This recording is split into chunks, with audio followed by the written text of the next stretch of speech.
बिस्मिल्लाहिर्रहमानिर्रहीम। अस्सलाम वालेकुम जी। अच्छा जी, हमारे पास अगला टॉपिक है लैक्टोज़ इंटॉलरेंस का। फर्स्ट ईयर पे बहुत थोड़ा सा दिया हुआ है, लेकिन मैं इसको डिटेल में पढ़ाना चाह रही हूँ और मैं एंड पे बताऊँगी कि डिटेल में क्यों पढ़ाना चाह रही हूँ। अच्छा, लैक्टोज़ इंटॉलरेंस है क्या कि इसमें क्या होता है कि हमारे पास जो इंटेस्टाइन का ब्रश बॉर्डर है ना, उस ब्रश बॉर्डर पे लैक्टोज़ जो होता है ना, उसकी ठीक से एब्जॉर्प्शन नहीं हो रही होती। लैक्टोज़ की ठीक से जो है ना वो डाइजेशन नहीं हो रही होती, ठीक है, इस ब्रश बॉर्डर पे। तो एज अ रिज़ल्ट क्या होता है, पेशेंट को मेल एब्जॉर्प्शन होती है, पेशेंट को बहुत ज़्यादा लूज टूल्स हो रहे होते हैं, ठीक है। ये जो ब्रश बॉर्डर है हमारे पास, यहाँ पे लैक्टोज़ की सही से एब्जॉर्प्शन नहीं हो रही होती, ठीक है। अब ये किस वजह से नहीं हो रही होती, लैक्टोज़ की सही से डाइजेशन क्यों नहीं हो रही होती, ये हम देखते हैं। एक इसकी कंजेनिटल कॉज है, एक हमारे पास सेकेंडरी भी हो सकती है, ठीक है। सबसे पहले हम देखते हैं कंजेनिटल। अच्छा जी, कह रहे हैं कि जो फीटल लाइफ है ना, उसमें हमारे पास जो ये ब्रश बॉर्डर लैक्टेज इंजाइम होता है ना, जिसने लैक्टोज़ को जो है ना वो डाइजेस्ट करना होता है, तो वो लैक्टेज इंजाइम ना इतना अच्छा एक्सप्रेस नहीं होता, ठीक है जी। कौन सा इंजाइम, लैक्टेज इंजाइम, जो इंटेस्टाइन की स्मॉल बाउल की ब्रश बॉर्डर पे होता है, ठीक है जी।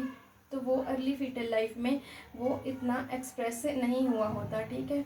तो इस वजह से क्या होता है कि जब बेबी पैदा होता है तो उसको जब दूध दिया जाता है तो वो लैक्टोज वाला जो दूध है वो बेबी डाइजेस्ट नहीं कर पाता, तो उसको डायरिया हो जाता है, ठीक है। क्योंकि यहाँ पे लैक्टेज एंजाइम जो है वो उसकी क्या होती है, जो है ना कमी होती है, ठीक है। अब ये कमी कब तक पूरी होती है, फीटल लाइफ से लेके ऑलमोस्ट 3 इयर्स तक, ठीक है। ये जो हमारे पास इंटेस्टिनल ब्रश बॉर्डर है ना, इसके इंटेरोसाइट्स मैच्योर होते हैं और 3 इयर्स तक जो है ना ये लैक्टेज एंजाइम यहाँ पे पूरा होता है डिमांड के मुताबिक, और फिर वो लैक्टोज को जो है ना वो डाइजेस्ट करता है, और फिर जो है ना वो मेल एब्जॉर्प्टिव सिम्टम्स जो आ रही होती हैं वो नहीं आती, ठीक है। ये था आम सादा अल्फाज में कि कंजेनिटल लैक्टोज इंटॉलरेंस किसको कहते हैं, ठीक है। अब हमारे पास आ जाती है सेकेंडरी लैक्टोज इंटॉलरेंस। अच्छा जी, सेकेंडरी में क्या होता है, बाज़ औक़ात ऐसा होता है कि बेबी को ना बहुत ज़्यादा, या तो बेबी या पेशेंट या जो भी, ज़्यादातर ना लैक्टोज इंटॉलरेंस बच्चों में प्रेजेंट कर रही होती है, छोटे बच्चों में, ठीक है। तो इसलिए मैं ये यूज़ कर रही हूँ लफ्ज़ बेबी का। तो क्या होता है पेशेंट में कि इंटेस्टिनल इन्फेक्शन हुआ किसी भी किस्म का, ख़ास तौर पे ज़्यादातर वायरल इन्फेक्शन हुआ, ठीक है। इन्फेक्शन इंटेरोपैथी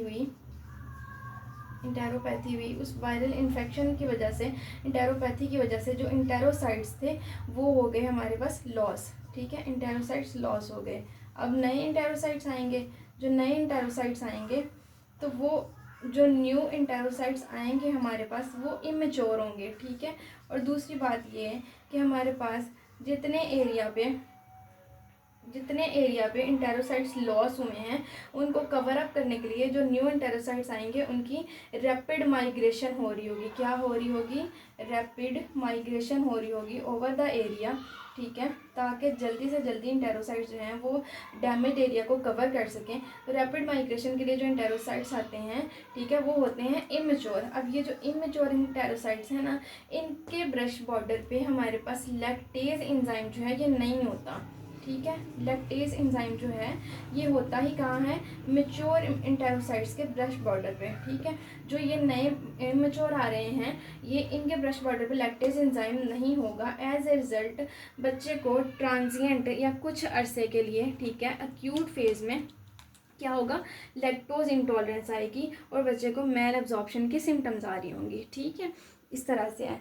तो अब इसमें एक इम्पॉर्टेंट चीज़ मैं आपको बताना चाहूँगी कि कहीं भी मैंने देखा है परवेज़ अकबर पे और फर्स्ट एड पे दोनों पे मेंशन नहीं है, उसके अलावा भी मैंने ढूंढने की कोशिश किया, मुझे मिला नहीं है। लेकिन ये एक वाइवा का क्वेश्चन था जो मुझसे अभी कुछ दिन पहले पूछा गया था इंटरव्यू में।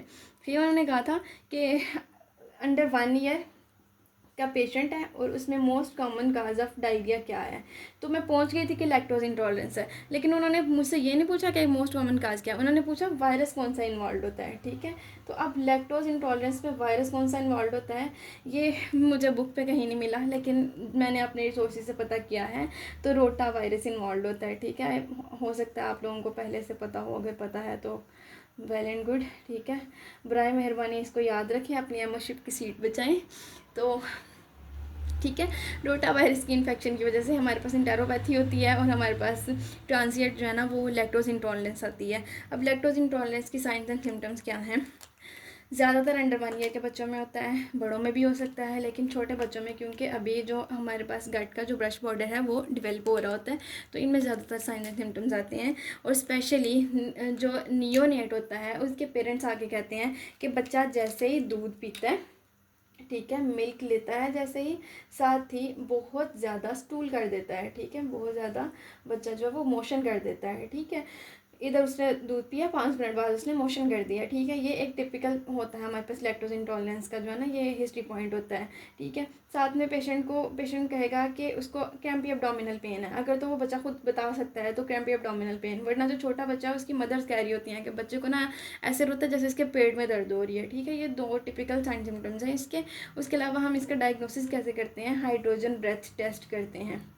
अच्छा जी, हाइड्रोजन ब्रेथ टेस्ट क्या है कि जिन पेशेंट्स में इंटेस्टिनल जो म्यूकोज़ा है ना वो हमारे पास डैमेज हुई होती है, तो इन पेशेंट्स में हमारे पास जो गट का नॉर्मल फ्लोरा है ना, उस नॉर्मल फ्लोरा ने हाइड्रोजन रिलीज़ करनी होती है। वो कैसे रिलीज़ करता है? हम जब पेशेंट को देते हैं शुगर, ठीक है, जैसे कि पानी में हल करके चीनी दे दी पेशेंट को, उसने वो चीनी शुगर जो है ना वो इंजेस्ट की, ठीक है, वो हमारे पास इंटेस्टाइन तक पहुंचे। इंटेस्टाइन में वो जो है ना वो शुगर एब्जॉर्ब नहीं होगी, डाइजेस्ट नहीं होगी, ठीक है, डाइजेस्ट भी नहीं होगी और एब्जॉर्ब भी नहीं होगी, दोनों चीज़ें नहीं हो रही। तो जो अनडाइजेस्टेड कार्बोहाइड्रेट्स हैं, ये जो गट का जो बैक्टीरिया हैं, जब इन कार्बोहाइड्रेट्स को अनडाइजेस्टेड कार्बोहाइड्रेट्स को पिक करेंगे, जब इनको उठाएंगे तो ये एज ए रिजल्ट क्या रिलीज़ करेंगे? हाइड्रोजन गैस रिलीज़ करेंगे।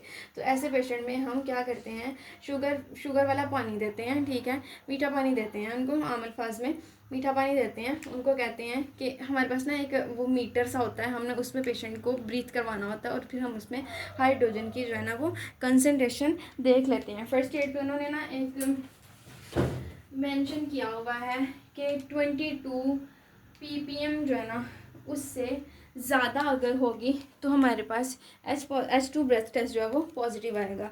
कितना? 22 ppm, 20 ppm, पता नहीं ये क्या है, ठीक है जी। अच्छा, तो H2 ब्रेस्ट टेस्ट क्या था? ये था, मीठा पानी दिया पेशेंट को, तो उसने उस मीठे पानी में जो कार्बोहाइड्रेट था ना वो डाइजेस्ट नहीं हुआ, एब्जॉर्ब नहीं हुआ। तो जो गट के बैक्टीरिया ने उन कार्बोहाइड्रेट को जब पिक किया ना, तो एज ए रिजल्ट उन्होंने हाइड्रोजन गैस जो है वो रिलीज़ की। तो हम इस हाइड्रोजन गैस के प्रेशर को मेजर कर लेते हैं या इसके अमाउंट को मेजर कर लेते हैं, ठीक है। ये हाइड्रोजन ब्रेथ टेस्ट। उसके अलावा हम क्या करते हैं? स्मॉल बाउल की बायोप्सी ले लेते हैं, स्मॉल बाउल की बायोप्सी ले लेते हैं, ठीक है। अब लैक्टोज इंटॉलरेंस की ट्रीटमेंट क्या है? सबसे पहली बात, हमने दूध में लैक्टोज होता है, हमने दूध को अवॉइड करना है, ठीक है। अब छोटा बच्चा है, उसका जो हमारे पास अंडर 6 मंथ है, जिसकी अभी वीनिंग स्टार्ट नहीं हुई, उसने तो पीना ही दूध है, तो ऐसे पेशेंट में हम लैक्टोज फ्री फार्मूलाज देते हैं। जैसे कि हमारे पास ना NF33 होता है, इसके अलावा और भी होते हैं बहुत सारे, ठीक है। तो lactose free formula, lactose free milk देते हैं उनको, ठीक है। उसके अलावा तीसरे नंबर पे हम क्या कर सकते हैं? दूध में अगर हमारे पास लैक्टोज पेशेंट अगर नॉन अफोर्डिंग है, लैक्टोज फ्री फार्मूलाज नहीं अफोर्ड कर सकता, तो हम एडिशन ऑफ लैक्टेज एंजाइम कर देते हैं। ये भी हमारे पास ना साशे आ रहे हैं आजकल मार्केट में, ठीक है, फार्मेसी पे साशे आते हैं, तो हम पेशेंट के फीडर में उसके दूध में उस साशे ऐड कर देते हैं, उसमें लैक्टेज एंजाइम होता है, ठीक है जी।